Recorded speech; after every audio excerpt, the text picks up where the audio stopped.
சூழல் கொஞ்சம் வித்தியாசமான சூழல். குறிப்பாக சென்னையில சுற்றி இருக்கக்கூடிய விழுப்புரத்துல, மரக்காணத்துல, திண்டிவனத்துல, கடலூர்ல, திருவண்ணாமலையில, நாகப்பட்டினத்தில் எல்லா இடத்திலும் கூட மழை வெள்ளத்தால் மக்கள் பெரிய பாதிப்புக்குள்ளாக இருக்கின்றார்கள்.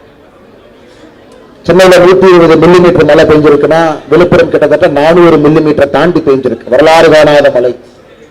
புதுச்சேரியில 20 ஆண்டுகளாக இல்லாத ஒரு மழை மறுபடியும் பெய்திருக்குங்க. பெரிய அளவுல மக்கள் எல்லாரும் அவதிக்குள்ள இருக்கிறாங்க. அதனால்தான் நான் இப்போ கருணாகராஜன் கிட்ட சொன்னா, இங்கேயும் கூட வரவேற்பு வேண்டாம், நம்ம தொண்டர்களை நம்ம அப்படியே களத்துல பாத்துக்கலாம். அதனால நம்முடைய தொண்டர்களுக்கு என்னுடைய அன்பான வேண்டுகோள், கொஞ்சம் கவனம் அங்க கொடுங்கன்னா அடுத்த ஒரு வார காலம் மிக முக்கியமாக நம்முடைய பணி களத்துல தேவைப்படுகிறது.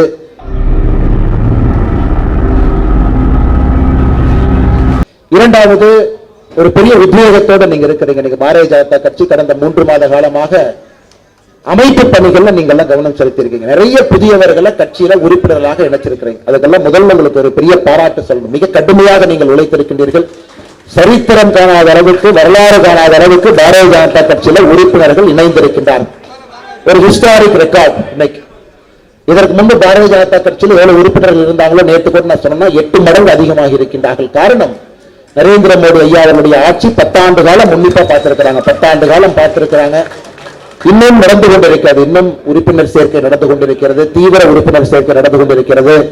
தமிழகம் முழுவதுமே கிளை அளவில் நம்முடைய தலைவர்களுக்கான தேர்தல் நடந்து கொண்டிருக்கிறது. இன்னும் ஒரு வாரம் கழித்து நம்முடைய மண்டல தலைவர்களுக்கான தேர்தல், நம்முடைய மாவட்ட தலைவர்களுக்கான தேர்தல் நடக்க இருக்கிறது. அடுத்த நிகழ்வு நம்முடைய அகில இந்திய பொதுச் செயலாளர் தருண்சுக் அவங்க இருக்கிறாங்க. முன்னாள் கர்நாடகா மாநிலத்தினுடைய தலைவர் நளின்குமார் கட்டில், இவங்களாம் அமைப்பு தேர்தலை மேற்பார்வை செய்வதற்காக வந்திருக்கின்றார்கள். அந்த நிகழ்வும் ஐயாவு மகால்ல 1:30 மணியிலிருந்து நடக்க இருக்கு.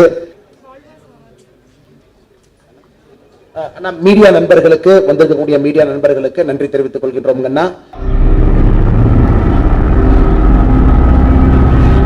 ஹெச் ராஜா அண்ணன் இன்னைக்கு காலையில இந்த சிறப்பு நீதிமன்றத்தில் அவர் போட்ட ஒரு 2 சமூக வலைதள பதிவு சம்பந்தமாக மாண்புமிகு நீதிபதி அவர்கள் தீர்ப்பு கொடுத்திருக்கிறாங்க. அதை பரிசீலித்துக் கொண்டிருக்கின்றோம். ஆர்டர் காப்பி கைக்கு வரலீங்கன்னா முழுமையாக பாரதிய ஜனதா கட்சி அண்ணன் ஹெச் ராஜா அவர்களோடு நின்று கொண்டிருக்கிறது. அதன் மேல் அப்பீல் நாங்க போறோங்கன்னா அதுக்கு மேல் அப்பீல் போறோம். காரணம், அவர் சொன்னது வேறு, சொல்ல வந்த விதம் வேறு. ஆனால் நீதிமன்றம் அதை நீதிமன்றத்துக்கு எல்லா உரிமையும் இருக்கு. காவல்துறையினுடைய சார்ஜ் ஷீட்டை வச்சு தீர்ப்பு கொடுத்திருக்கிறாங்க. அதனால் நிச்சயமாக நாங்கள் மேல்முறையீட்டுக்கு செல்வோம்.